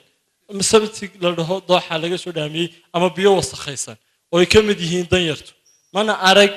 inta badanna cabashadoodu meel walba way taallaa mana aha inta badan dad dhawaaqooda la maqli karo maxaa idinka yaalla oo aad ku difaacaysaan ama maxaa u qorshaa haddaad tahli weydeen inaad ku filaysaan biyihii hargeysa waad mahadsantay aad baad mahadsantay inanka dambanaysa waad mahadsan tahay بسم الله الرحمن الرحيم أنا مقعي يهي يونس يوسف محمود واحد يكون سلام يا سلام إسلام مرة هروح على جاهي 2016 برتن كيسة إن بيا لعبتون إما كان 17 بس وقله وهي محيس بدله waad mahadsantay aad baad mahadsantay maarayahaynu siin doonaa fursaddan aynu ka wada faa'iideyn maarayuhuna su-aalaha inoo soo koobo waxaannu ka codsanaynaa su-aasha inuu toos uga jawaabee aanu saafin oonu dul marin maarayo waa su-aalo badan oo noloshii bulshada ku jira baa meesha yaalla marka ha dul marin maaraya ee sideeda uga jawaabadoo mahadsan waayahay bismi illahi raxmaan raxiim su-aasha koowaad ahayd baraagaha magaalada gudaheeda mashruuca ay bixinayaan KFW waxaa ku jirta sidaan horeba u sheegay 5 barkadood 2 barkadood oo laga samaynayo halka la yiraahdo barkada Chinese-ka barkada Axmed Dhagax laga samaynayo barkada Maxamuud Haybe laga samaynayo barkada Gacan Libax laga samaynayo iyo mid kale oo Koodbuur laga samaynayo marka systemka cusub ee biyuhu way ka duwanaan doonaan systemkan imika degmo walba waxay yeelan doontaa barkadeeda gaarka ama xaafad walba sida loo su-aasha labaad ahayd sida loo maamulay mashruuca xumba weyne walaal waad ku mahadsan tahay anaa ugu jeclaan lahaa hargeysa inay biyo hesho waa sababtaan xilkeeda u qaaday legasigeeda qayb badan baan ku leeyahay haddii hargeysa biyaheeda wax badan ka qabto cid haba yaraatee deeq bixiya oo lacag ina siinaysa in deeq bixiyuu lacag ina siiya kuma imanin aayar taraagyo dhaadheer baan u marnaa mararka qaarkood baanu 8 saacadood diyaarad u saarnaana si aan u soo helo lacag yar oo wakaaladda biyaha hargeysa lagu deeqayo in lacag lagu deeqo 7 taaj u samaysaa xaaraam lilaahi weeyaan haba yaraatee wax waraaqo laga daba qoray Khalifa Foundation ama Imaaraadka Carabtu ma jiraan intaasoo guddi baa loo maamulay anagu waxaan islahay dhibaatada ugu badan ee mashruuca dhibta u keenay waxa weeyaan ciddii mashruuca loo dhiibay mashaariicdan kale waa inagan sheegayna wax walba way cad yihiin laakiin mashruucaas waxa kaga duwanaa qof ilaa imika yaqaana Imaaraadka Carabtu imise lacagayna siiyeen iyo maxay ugu talagaleen ma jirto ninun baa inoo yimaada markuu doono noqdo yiraahdo mashruuci baan wadaa annaguna had iyo jeer soo dhawow maxaan kula qabanaa weeyaan waajibkayagu marka haba yaraatee waraaqa laga daba qoriyo wax si xun yacni loola dhaqbitoona ma jiraan distribution systemka oo inankii su-aashii ku xigay maxamed uu dhibaato badan ka sheegay hargeysa waynu ognahay oo biyo la-aantaasi biyo yaraantu muddada dheer way ka taagnayd 6 sano joogayna dee yacni waxaanu ku faanaa inu isleenahay waxbaad ka qabateen waa in mashaariic loo doono mashaariicdii socdaan mashaariicdina ilaa iminka midhadhalkoogii maynaan gaadhin oo sanadkan soo socday midhadhalkeedii sugaynaa biyo saa'ida maanaan keenin laakiin intii jirtay hore si fiican baanu isleenahay waad u maamusheen deeqa fara badanna waanu u soo helay marka laga reebo mashruuca yaree xaraf biyo magaalada ku soo kordhay ma jiraan taa waynu isla wada ognahay booyadaha iyo wakaaladda biyaha hargeysa xiriirkooga waa su-aal fiican oon aad ugu faraxsanahay waxaynu la soconnay 2 sano ka hor inuu booyadaha hargeysa u dhaamiyaa iyagoo ka cabanaya wadamaris lagu kordhiyey inay mudaharaad sameeyeen nasiib wanaag waxaan ka mid ahaa guddigii madaxweynuhu u saaray hawshaas aad bay isku adkeeyeen wixiina sharci buu noqday waxaan ay ka cabanayaan oo golihii baarlamaanka iyo madaxtooyadii iyo meel walba maro wala saxay 2 sano iyo barhkaa imika laga soo wareegay waqtiga wakaaladda biyaha hargeysa iyo dowladda hoose hargeysay booyad kasta oo hargeysa biyaha u dhaamisa lacag baanu sinaan ku kabnaa si aan u ilaalino dadka danyarta u dhaaminayaan booyad kasta oo hargeysa u dhaamisa bal su-aasha aad u qeexa yacni aad underline ugu samaysa booyad kasta oo hargeysa u dhaamisa wakaaladda biyaha hargeysa iyo dowladda hoose hargeysa lacag baanu siinaa si ay dadka biyaha ugu naxariistaan guddiyaanu u samaynay degmo wal kasta guddi bay leedahay guddi guudna way leedahay waanu shir baanu joogtaanu had iyo jeer leenahay waanu ka wada socnaa qiimayaasha haddii aad haysaan meelaha qaarkood qiime aad u waalan yacni waad noola iman kartaa waanu ka jawaabi karna waxaanu ku heshiinay qiimo go-aan qiimo hargeysa booyad biyo iibinaysa oo 12 kun oo Somaliland ka sarreeya siin kartaa ma jirto sidoo heshiiskaygu ahaa waxaanu ku heshiinay hadday cid siiso noo soo sheega annaga biyo u geynay sababtaan u siina lacagtu waa inay dadka u naxariistaan marka xiriir fiican baa naga dhexeeya su-aashii kale ee ahayd 20 milyan oo euro ayay bixiyeen midowga yurub labadii wasiir ee maxamed xaashi cilmi iyo wasiirka macdanta isku qabsaday walaal dad islaamaynu nahay islaam oo run u sheeg islaam oo run uga qaado haba yaraatee laba wasiir oo mashruuca biyaha isku qabsadeen ma jiraan 20 milyan oo ay bixiyeen ama 40 milyan oo dollar oo ay bixiyeen ma jirto 15 milyan oo euro ay bixiyeen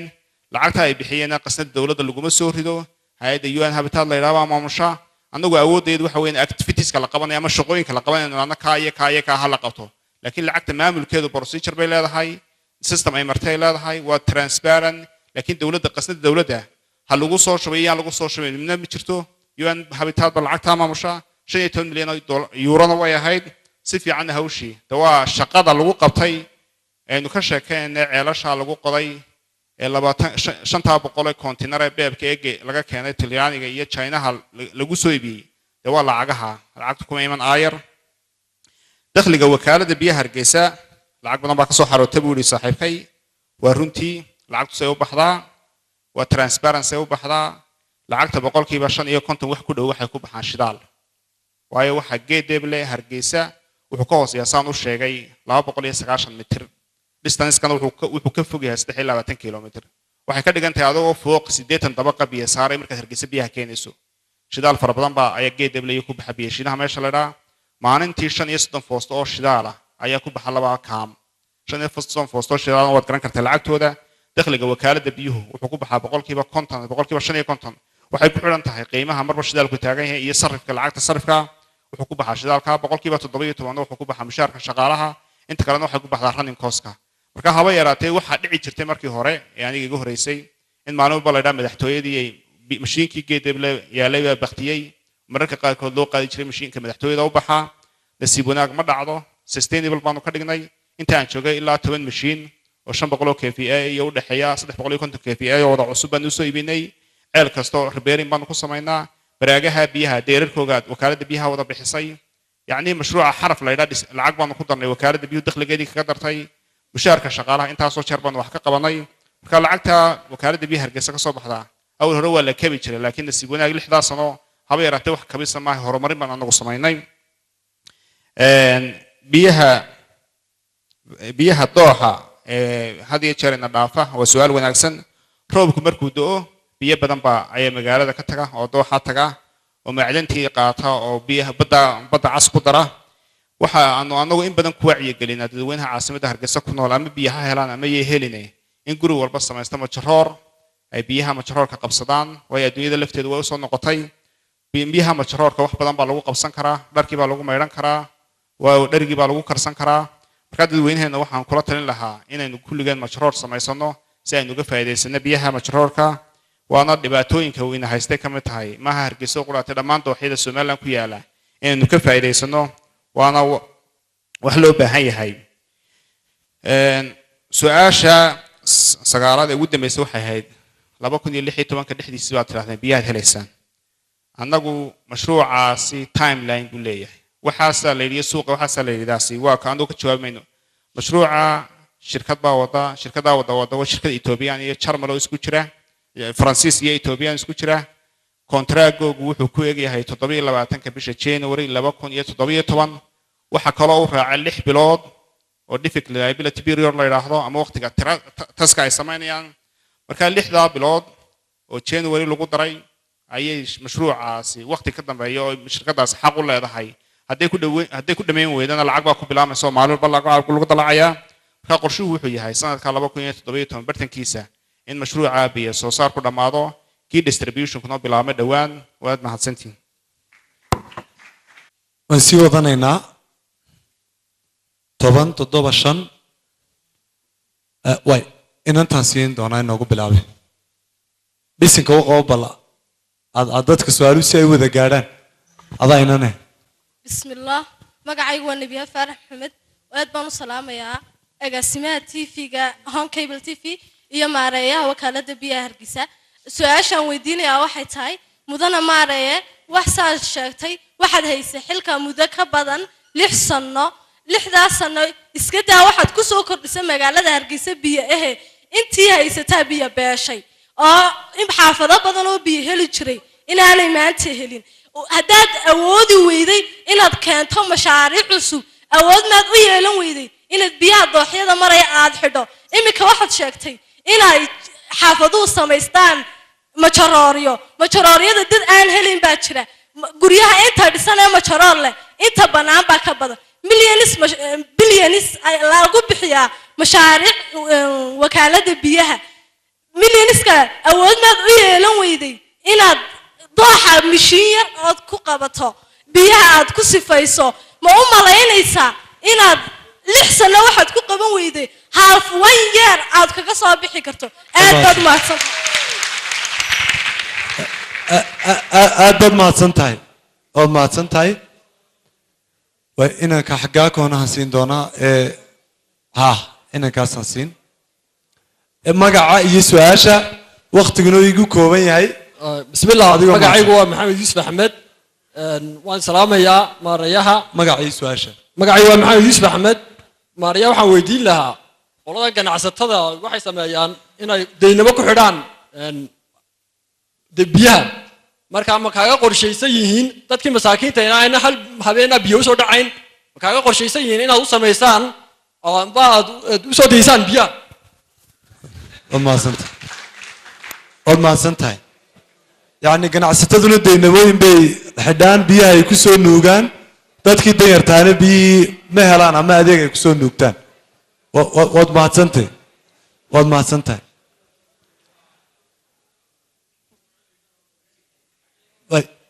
xaggan horaay السلام عليكم ورحمة الله وبركاته ماريا آد بدو ما سنتها وقت جاء نوصو هرتي سؤال مقعة مقعة وأمين عبد الله إسماعيل وحكوا دين لها horta adduunkana aan ku doonnahay wax kastoo dhibaato ayay keenaan waxna waad qabatay waxbana maad qaban laakiin waxaad qabatay baa iska yaro inaad wax si yara badisaan kuu motifadgargaraynayaa laakiin iminka waxaa jira somalilanteena inta hargeysa welibana gaar ahaan inta ugu badan biyaha ma hesho haddaba aan waxaan ka mid ahay dadkaana helin oo 150 degan oo 150 qaybtoona koornaasaan ka degan oo biyo ma helo badanaana waxaa u qaybiya oo macnahan dhigdhiga booyadaasi lama sameyn wax equipmentska oo daawooyin iyo waxay markaa ma leedihiin su-aasha kusoo gabagabeeyey wax la yidhaahdo quality control amba caagadahan kale caadiga ee biyuha aan ku cabno ee lasoo qaado hadday magnesiumtiyo calciumkiyo ironkiyo waxaas ay ku bataan inkastoo aan caafimadan u dhigan haddana waxay keeni karaan inay keliyuhu dadka xanuunaan kuwan kalena waxay keeni karaan malaria typhoid waxyaabahaas oo kale marka quality control ma samaysan waad mahadsan yani biyaha ma ilaalisaan ceelashii goobahay ka soo baxayaan waynu ku soo dhawaanaa su-aasha nuxurkaynu ku soo dhawaanaa insha allah waad mahadsan tahay kusoo noqon doonaa raalli aada iminkan xaggan idinka siiyey ninkan yar baa daalay ninkan yarna sii aad buu daalay hay magacaaga su-aashaadan bis magacaygu waa cali maxamed maxamuud su-aashan weydiinaya horta waa salaamadtiin dhammaantiin su-aashan weydiinaya waxay tahay marayaha waxaan deganaa anigu gurigan ka soo jeeda hoteelka mansoor baan deganaa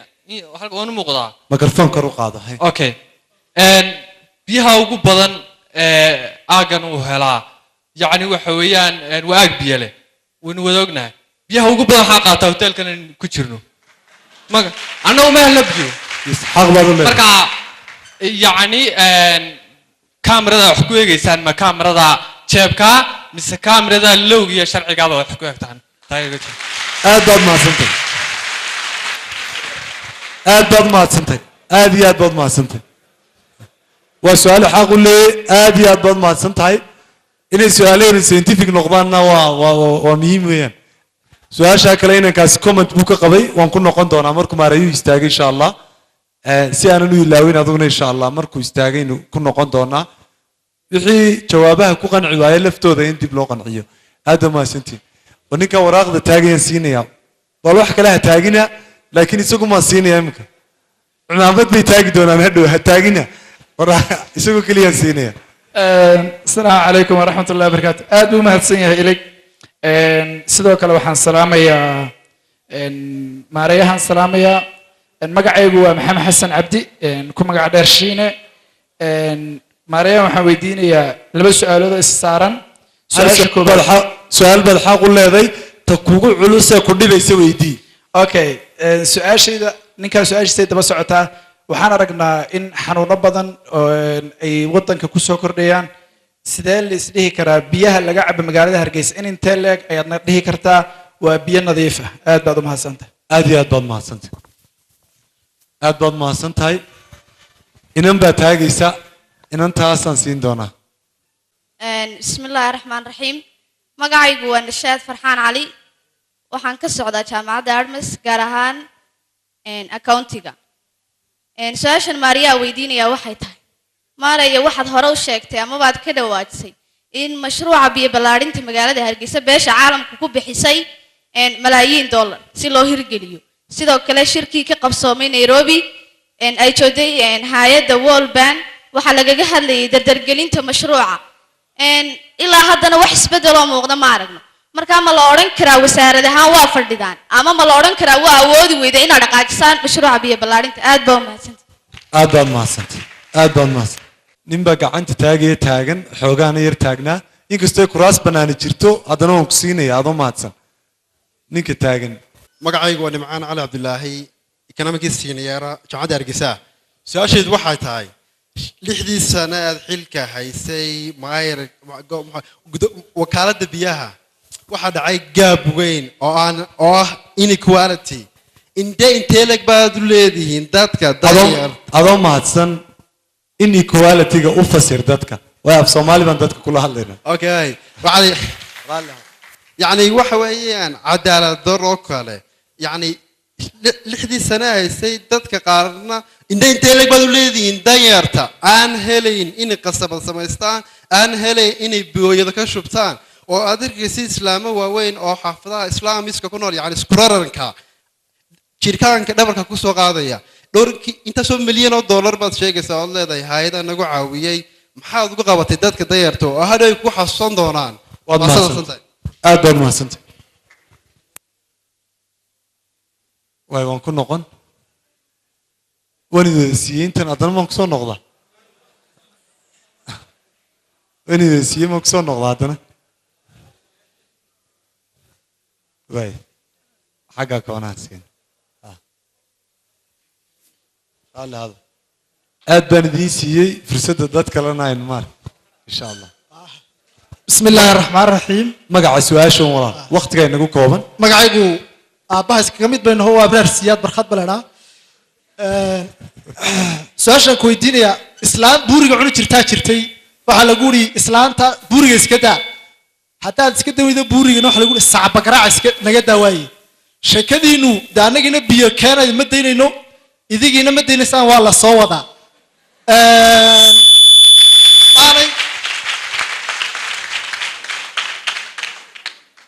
that's that waxa jira dad badan degeedeebale biyashiinaha dadkii wax u dhimanayaan biyihii marka la iska daayo waxa jira hooyooyin badan oo aan MCH yarna haysan wakaalada biyuhu miyay taali kar weeyday 25 ka sano inay xarumaha u dhistay MCH yar waad mahadsantiin aad baad mahadsantiin aad baad mahad markii hore idinka araarto waxaan idinku yiri haddii idinku waraaq taagay wax kala taagina marka mobilka iska dajiyo idinku mahadsan war idin siiraya insha Allah way xagga damaansiya waxa goor way dheregtay yaa laga boqol ka daayay ka daay inanka koonaan siinay hay magacaygu waa Maxuudiin Jaamac Xirsi arday dhameystay jaamacadda mas'uuliyiinta Honkebel TV iyo Maaraya wakaaladda waa salaamaya Maaraya su'aasha weydiinaya waxa weeyaan horta waynu ognahay magaalada Hargeysa aad ay u fiday alxamdulillah wax Ilaahay loogu mahadnaqo waxaana jira dhul gaar ah oo topographical ahaan ay biyo soo maraan oo magaalada u soo maraan mudanna in la ilaaliyo dhulkii muddooyinka u dambeeyay gabaabsi ayuu ku dhow yahay oo wala balooreystay marka mudane maaray maxaa qorshe idiga yaala in dhulka aad ilaalisaan insiin aad baad maasantiin inantaasaan siiyo u dambaysa caawanuuna su'aalaha waxa jeclaan lahaa inaan 4 3 5 helo laakiin hal su'aal baan idinka qaadan doonaa insha Allah maadaama mawduuc bulshada taabanayo nolosheena iyo dhan taabanayo uu yahay hal su'aal baan idinka qaadan doonaa barnaamijyadii hore hal su'aal baan ku lahaa laakiin mawduucana waan jeclaan lahaa inaan in badan qaato laakiin waxaan idinka qaadan hal su'aal insha Allah raalli hada بسم الله الرحمن الرحيم مقعي وقبض نور صنعالي maareeyaha waxaan weydiin lahaa waxaa jirta xaafadda iyadoo kale ilaa 2003 sidii uu dhintay madaxweynihii hore allah u naxariistay maxamed xaaji ibraahim cigaal biyo noomay soo dhicin runtii marka waxaa jirta marka maareeyaha loo yimaado baa la yidhi I'm not sure that marka maareeyaha ama dee dadka mas-uulka ama wakaaladda waxaa la yidhi waxay yidhahdeen New York waa buuro ma gaadhayaan tuumbooyinka something like that marka New York anaga degan horta buur maaha xaafadaha kale biyuhu aad bay ugu soo dhacaan anigu dee intii aan garaadsaday gacan quran ku meedhan jiray dadna laba gacmood bay ku meedhan that's not fair marka maxaa ka jira arrinta xaafadeedana u qorshaysan xaq baad u leedahay waad mahadsan tahay xaq baad u leedahay waad mahadsan tahay waa 10 su'aalood si aanu maareeyuhu laftiisu dee aanu inoo garab marmarino su'aaluna aanay ugu badanin haynoo jawaabay aynu fursad siino inta aynu fursad siino ilaa haddii kale su-aashu uu dul cararayaa nuxurkii la taaban maaye si nuxur fiican idinku soo baxay idinkana بسم الله الرحمن الرحيم su-aashii koobaad inankii weydiiyey wuxuu yidhi 6 sano ayaad wax ku qaban weydeen ma haafyeer ama sanad barkiiba wax ku qabanaysaan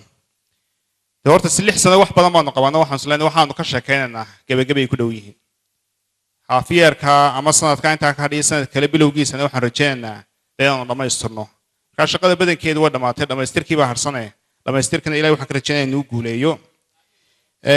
deynabooyinka biyaha lagu xidho annagu sharciyan waa qalad waana xaaraan qofka waa inaanu hubinaa in deynabada ay xaafadaas isticmaashay deynaba haddii la isticmaalo xaafadii la jaarkaayo dhan bay biyihii kasoo nuugaysaa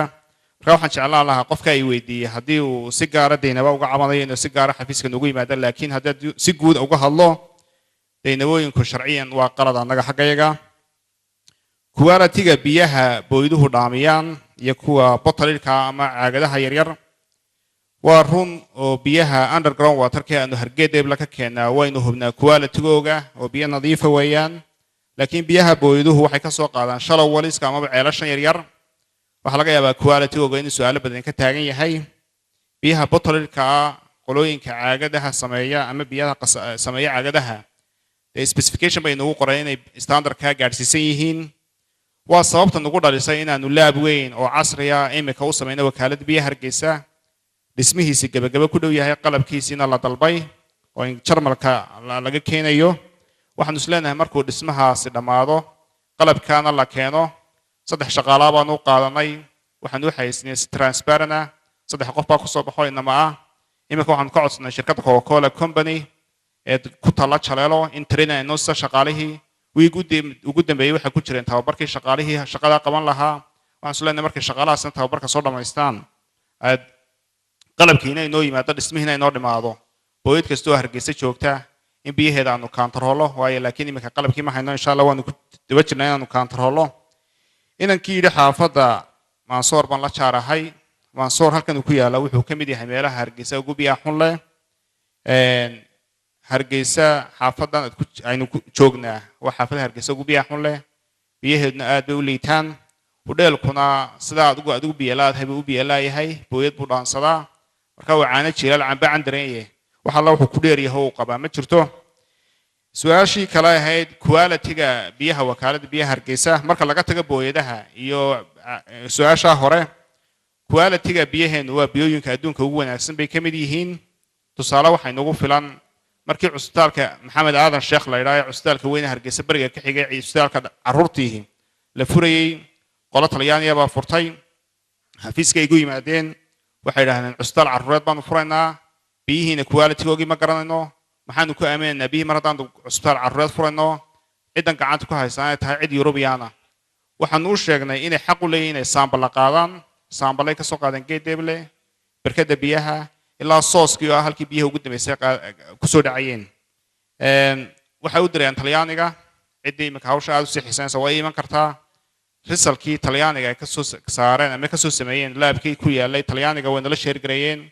waxay noqotay jawaabtii inay one of the best biyooyinka adduunka ugu wanaagsan mid ka mid ah ay biyaha hargeysa yihiin su-aashii kale haddii aad awoodi weydeen in hargeysa aad biyo siisaan ayay ahayd maxaad yacnihii meesha la sii fadhidaan su-aal saa u dhigmaysa dee walaal awooddeedii badan waxaan isku geynay in hargeysa biyaan u doono waxaanu isleenahay ilaahay idinku asturay waxaasoo mashaariic aynu ka sheekaynaynaa way socdaan laakiin waan garan karaa hooyada hargeysa joogta ama aabba hargeysa jooga inanka hargeysa jooga mashruuc baa socda iyo beeb baa lasoo dhigayaa iyo buur buu marayaa iyo dhibaatooyin badan baa ayaa jira isagu waxaas dhegaysan maayo wuxuu dhegaysanayaa uun qasabadii gurigeygii ma soo gaadhay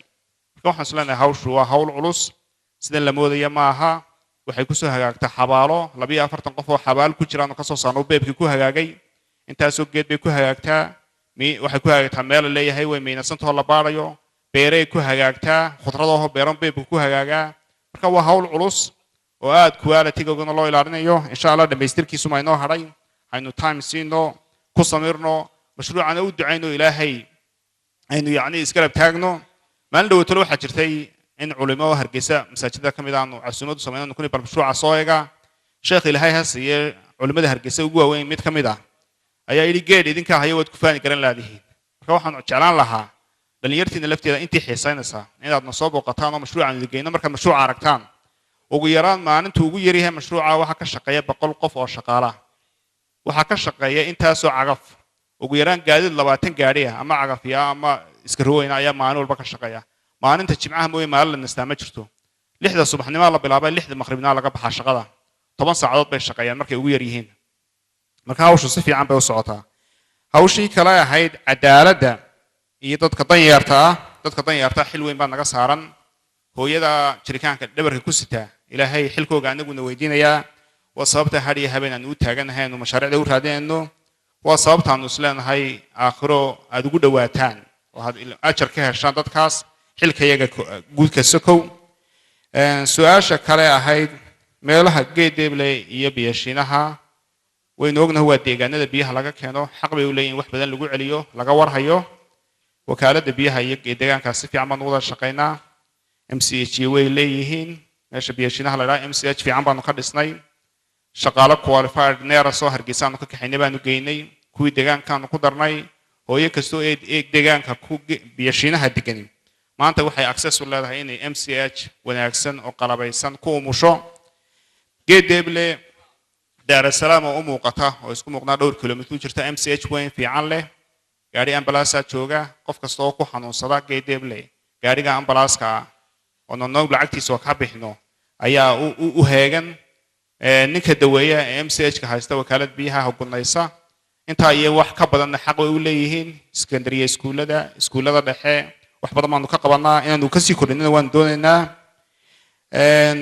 su-aashii sagaalaad ee ahayd dhismaha ku socda meelihii beebku marayay horta su-aashaas waxaan manayaa waa su-aal aad u khusaysa dowladda hoose hargeysa anuu ma ihi dee dhulka aad iima khuseeyo laakiin waan wada shaqaynaa dowladda hoose iminka hadda waad garan kartaan 23 kiiloomitir oo geedeeble beeb laga keenay ilaa hargeysa ilaa iminka wax caqabadaho weyn oo naga hor yimid oo mashruucu u joogsaday maalin walba dee caqabad way timaadaa laakiin waa xalinaa beeruu dhex maray beebkaasiyo si fiican baan u xalinaa anigoo dowladda hoosena wada shaqaynaa magaalada gudaheeda ayaan isleeyahay marka mashruucan distributionku bilaabmo dhibaato badan baa kolley kasoo bixi doonta waynu u baahannahay xalkeeda idinka iyo annaga iyo dowladda hooseba inaan ka wada shaqayno laakiin ilaa iminka wax weyn oo aan isnaahno mashruucii xagga dhulka uu ka hor yimid ma jiraan waxaa kaloo aad ugu mahadnaqayaa dadweynaha degan degmooyinka laga sameeyo baraagaha biyaha oo ugu horeyso axmed dhagax iyo maxamuud haybe gudiyadeeda oo si fiican noola shaqeeyo oo meelihii tawaangida lagaga dhisi lahaa si fiican u baraxay oo dhulka qaarkood iibiyey iminkan waxaanu gacan ku haynaa gacan libaax iyo koodbuur hawsheedii aanu dhammaystirno inantii ugu dambeysay tiri waxaan maxamed xaaji ibraahim cigaal waqtigu dhintay baa biyaenu ugu dambeysay waxaan oran lahaa dee hargeysa way biyo xun tahay waynu ognahay waxaa kaloo jirtaa dee mashaariicda aynu ka sheekeyna mooyaane biyo kusoo kordhay ma jiraan waxaanu ku dadaalaa annagu efficiency-ga markii hore waxaa dhici jirtay in ama mishiin xumaado ama ceel xumaado dhibaato badan ka dhacdo laakiin inta aan joogay alxamdulilah ilaahay baa dee mahadda lehe may dhicin oo mashiinadii iyo wax walba dayactir fiican baanu ku samaynaa mashiino cusubna waanu keennaa hargeysa waa buuraley saa u sheegtay waxaa laga yaabaa dadka qaarkiina inay biyo fiican helaan guri u muuqdaan inaanu biyo helin waxay ku xidhan tahay sidii guryihii iyo yacnihii elevationka ama dhulku si uu kala dheer yahay waxa tusaale kuugu filan anigoo maaraya ani gurigayga biyihiisa waan iska jaray kabaloor yaroo 40 iyo 40 noo dhexeeyaana biyihiisu si fiican bay u socdaan marka waxaad garan kartaa mararka qaarkood wakaaladda biyuhu waxay awood u leedahay inay kaaga furto laakiin biyuhu halkan inay u baydhaan iyo halkan u baydhaan biyaha iswada insha allah waa sababta iminka aanu keena in baraagaha degmo walba ama xaafad loo barkad gaara oo meesha halka ugu dheer xaafadda barkadaanu ka samayno oonu ka bixi doonaa insha allah nusleyna waa laga bixi doonaa biyaha markii hore xaafadaha barashirkoogu yaraa waan mahadsantihiin marin yar adoo mahadsan su-aasha inankaas weydiiyey comment baa kasoo noqday su-aashii tobanaad ee inanta hore ku weydiisayna kamaad jawaabinay ahayd jarmalka ee 11 milyan ahaa maxaad ku qabateen ee SDF ta idiin soo maraysay inankaas su-aashii xunba weyne ku saabsanayd habkii ku weydiiyey wuxuu ka soo celiyey malaha comment sidii aad ugu jawaabtay isagana commentkiisaynu siin kadib aynu su-aalaha gal idinkoo mahadsan waa uu mahadsan yahay agaasimaha mar labaad maaraya aad baad u mahadsan tahay xaqiiqatan nin da'yaroo firfircoon baa tahay laakiin su-aashaydii imay qancin anaana ku yidhi agaasimaha laygu celiyo waxaad sheegtay horta su-aashaydu mashruucii ma istaagay mise muu istaagin oo wuu socdaa taasi waa su-aal su-aasha labaad waxaa hadalkaaga ka mid ahaa in ay khaladay ciddii hawshaa haysay waa ayo cidda hawshaa haysay waa mahadsan tahay walaal mashruuca xunba weyne saad markii horena u sheegay mashruuc xunba weyne la yidhaa oo imika socdaa haba yaraatee ma jiro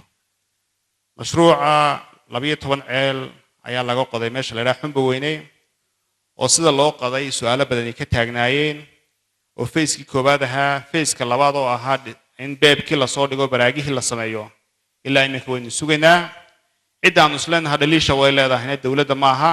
cidda dhaliisha lihi waa ciddii khaliifa foundation usoo dhiibtay lacagta oo shirkadda la yidhaha falaax alxabaabi ah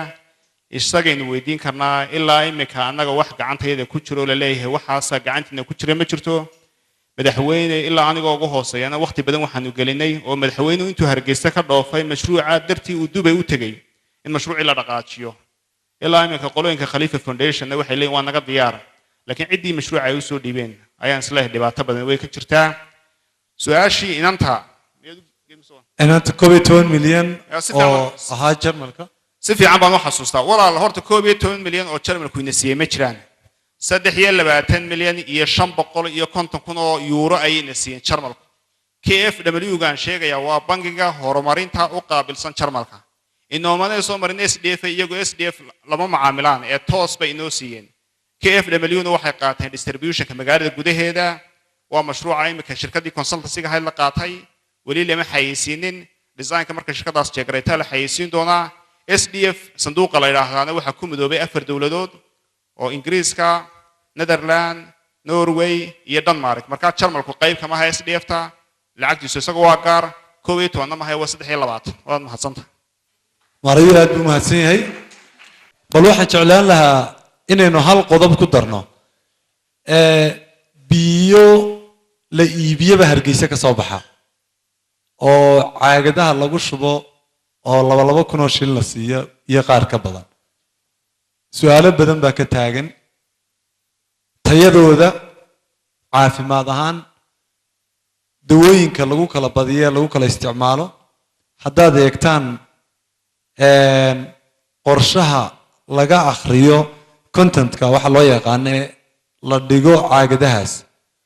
way ku kala badan yihiin maadooyinka kala duwan ee ku dhex jira habka dawooyinka loogu kala shubo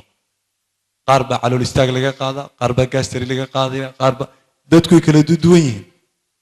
Kenya dhawaan wax la xidhay in ka badan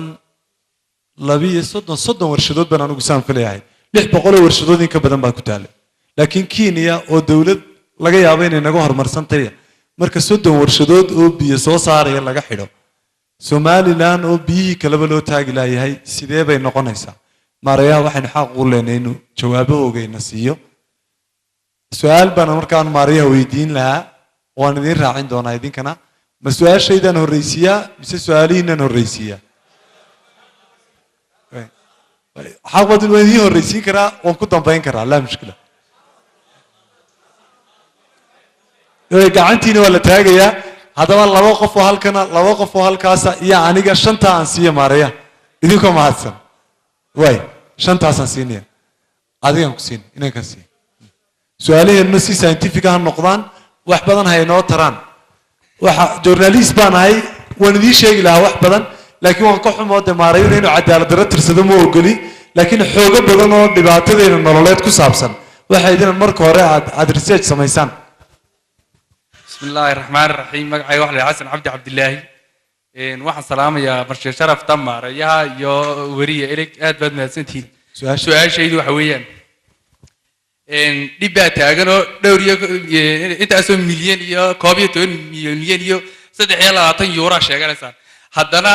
dhibaato baahidii biyaha Hargeysa loo qabay 2% maxaa la dhahdaa kamay qaban waxaa sheeganaysaan inta maariya su-aashaydu waxa weeyaan maaray Ibrahim 6 sano iyo waliba dheeraad baad sheeganaysaa inaad wakaaladda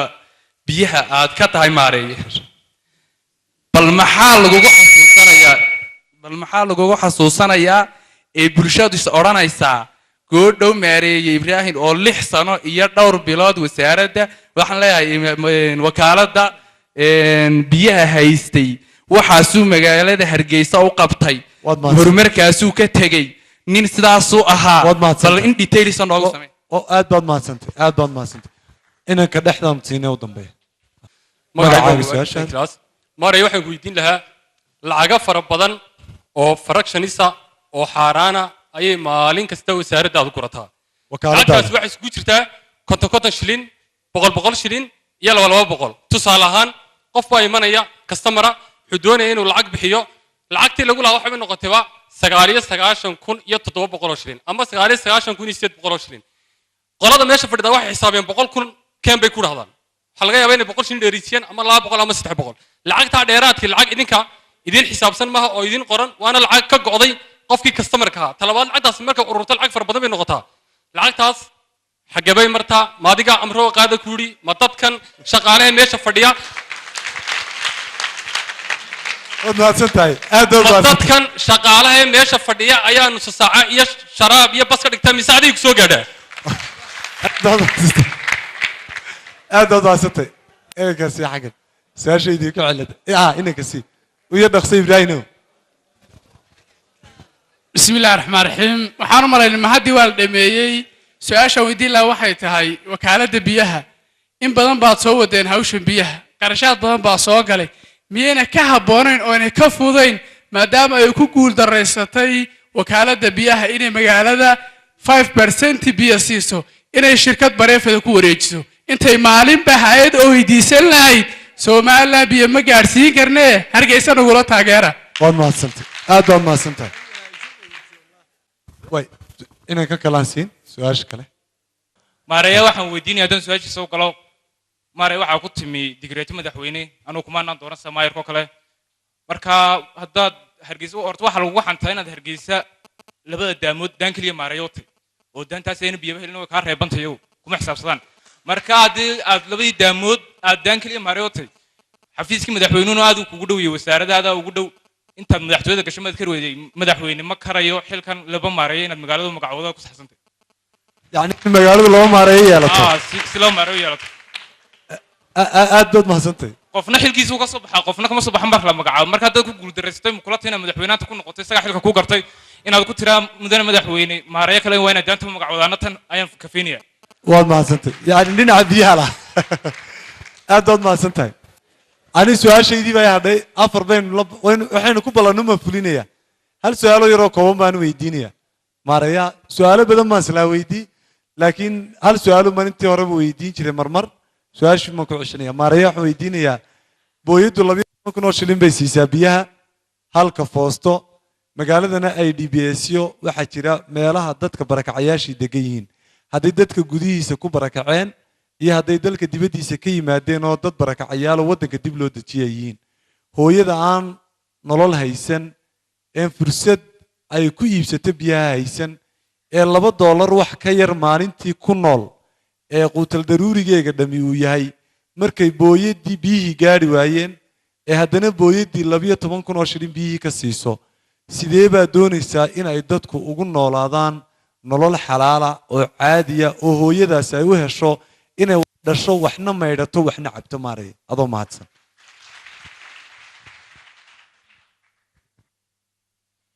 بسم الله الرحمن الرحيم سؤاشي كوباد هاي لحسن إيو بالباد شوكتي maxaa lagu xason doonaa de waxaan isleeyahay waxaa lagu xason doonaa in wakaaladda aan imid iyadoo dunsan in wakaaladda aan imid iyadoo hal deeqbixiya la shaqayn in maantana deeqbixiyaasha caalamka ugu waaweyne la shaqeeyaan in mashruucii ugu weynaa ee dhammaan somalilan laga hirgeliyay intii ay jirtay biyo ballaadhinihii uu hadda socdo in beebka la dhigaya iminka ee ductile ironkee 600 milimeterkii uu yahay kii adduunka ugu dambeeyey la isticmaalayay oon isleeyahay mustaqbalka waynu ku nasan doonaa marka waxaan isleeyahay xasuustu waxay noqon doontaa haddii aan maanta ka tago ama si kalaba noqoto in la yidhaahdo waa ninkii beriga hawshaa ka shaqeeyey su-aashii labaad ee ahayd wakaaladda biyaha hargeysa shaqaalaheedu lacagta markaa dadku ay bixinayaan tusaale ahaan 9,750 shilin baa lagaa doonayay oo 10 mitirkiiba qiimahoogu 100,000 oo shilin buu bixiyay qofkii lacag yar baa dheeraada lacagtaasi xaggee tagtaa lacagtaas waxaan ku talin anugu waxaan oran lahaa walaalkay uu mahadsan yahay maarayaha jeebadiisa ma tagto GR baa lagu qabtaa GR-ka waxa lagu qabtay lacagtu intaad bixisay waxaan ku talin lahaa qofku wuxuu xaq u leeyahay waxa biilka ku qoran ama 9,750 ha noqoto ama 9,450 ha noqotay wixii biilka ku qoran inuu bixiyo marka inanta jaraysa uu ku yidhaahdo 100 shilin baa ii soo noqonaya 100kaygii shilin ii soo celi ama 50 shilin baa ii soo noqonaya ii soo celi marka hadduu isagu ka tegay anu waxaan leeyahay dembiga isagaa leh waayo qofku waxbaad iibsatay lacag baad bixisay lacagta wixii juwankaa ku qorna waa inaad bixisaa wax saa'ida haddaad bixisana ilaahay wuu kaala xisaabtami doonaa haddii aad is leedahay dee meesha waxaa ku jira laaluush الراشي والمرتشي في النار dad islaam ay nahay ninka laaluushka bixiya ka qaataaba naartay galayaan waa xadiis marka waxaan isleeyahay walaalkii waxaan lahaa haddii lacag saayida lagaa qaado cidda kaa qaadayna way qaldan tahay anaga inaad nala soo socodsiisay ahayd adigu haddaad bixisana adiga laftaadu dembiga qaybaad ku leedahay su-aashii kale ahayd haddii aad magaalada hargeysa tahli weydeen inaad biyo siisaan maxaa shirkad bareefada lagu wareejin waayey walaal insha allah sidaynu dhowr jeer horeba u sheegnay mashruuc baa inoo socda mashruucaasi wuu inoo dhammaan doonaa ilaahay waxaan ka codsanaa inuu si fiican ugu dhammeeyo wakaaladda biyaha hargeysi waynu ognahay xasaasiyaddeeda board baa loo sameeyey boardka biyaha hargeysa loo sameeyey waa 9 qof 7 qof oo ka mid ay shicib yihiin intii creamkii hargeysa ugu qurux badnaayay aynu aqoonta iyo waay aragnimada iyo aaminaadaba aynu ka filayna ay tahay waxaanu isleenahay haddii mashruucaasi inoo dhammaado kuwa kale socdaan inoo bilaabmaan inagoo bareefad u dhibin waa hargeysa biyaha dadka caasimadda ku noolay biyo fiican bay heli doonaan su-aashii kale ahayd hargeysa daan baad maaraya u tahay anuu hargeysa u qaybin maayo 2 daamood hargeysa saan horeba u sheegay waa magaalo qura waa caasimadda jamhuuriyadda somaliland waa hargeysa daan biyo wada heshaana ma jirto daan biyo wada la'ina ma jirto tusaale waxaa kuugu filan xaafadda xidigta laydhaa ee ku taalla biriishka weyn agtiisa waa xaafadda hargeysa ugu biyaha fiican leh maalin dhaaf bay biyaha u helaan subaxiiba biyuhu usoo furmaan marka 7 subaxnimo ilaa 2 habeennimo biyuhu way u socdaan halkay ku taallana malaha waa halku inay ku sheegu leeyahay maareeyo ma tihid sayladda halkay tahay xoolaha lagu iibiyo biyo fiican bay heshaa waa la socotaan marka waxaan codsan lahaa inagoo dad aqoon-yahana waxaan aad u dhiirigelin lahaa inaynu hargeysa ka dayno waa caasimadeennii waa magaalada quruxda badan waa magaalada adduunyada dham inagu soo hiritay waa magaalada somaliland dham iskugu timid aniguna ilaahay kamaan baryo inaan maarayo daameed noqday magaalaya hargeysa ayaan ahay hargeysina way wada biyo laadahay halka aynu joogno maanta hudheelka mansuur aynu joognaaba way biyo laadahay ilaahay markhaatigiisa furan ninkii halkaa sheegay marka hargeysi in badan baa biyo la in badanna biyo haysataa percentage-ka 5% la sheegay waxba kama jiraan in badan hargeysa ka midna way biyo laadahay in badan hargeysa ka midna way biyo heshaa su-aashii iligay ahayd dadka IDPs-ka ama dadka masaakiinta barakacayaasha dadka barakacayaasha kaalmaha hargeysa aanu ku leenahay oo ilaa 400 oo kaalmood ku dhadhow qiimaha aanu biyaha kaga iibinaa waa qiimo ka jaban guryaha biyahooga waxaan u naxariisanaa dadka masaakiinta waxaanu ku dabagalaa jiritaanka biyaha intay siinayaan jiritaanka 400 shilin wax ka badan ma siin karaan kaalinta biyuhu haddii aad aragtaan kaalin siinaysa 400 shilin waad noo soo sheegi karnaa liisankaanu kala noqonnaa xilka ugu badan na saarana waa dadka masaakiinta ee baahan ee IDPs-ka inaanu biyasiino hadiye habeenna ka seexan mayno ilaa ay hooyo hargeysa ku noolay biyo laadahay inaanu si fiican u seexano ilaahay maana weydiisano hawshadaanu ka shaqeynaa aadna waad mahadsantihiin mare aad u raalli ahaw intaanan inta kala gelin aniga su-aashayduun baan anna wax ka soo yar celiyey idinkoo mahadsan waxaa jira meelo aanay kaalmaba kuugu oolin sida degmada maxamed moogoo kale xagga dambe xigta dad barakacayaal ay joogaan oo waqtiga rabadaanta sanad walba aan tago waqtiyada kalena aan garab maro ama dadka aan ka warhayo dee dadka caynkaasa taangiyaa u saaran kaalina kuma ag jirto waana dad dhibaataysan oo weliba qoysas badana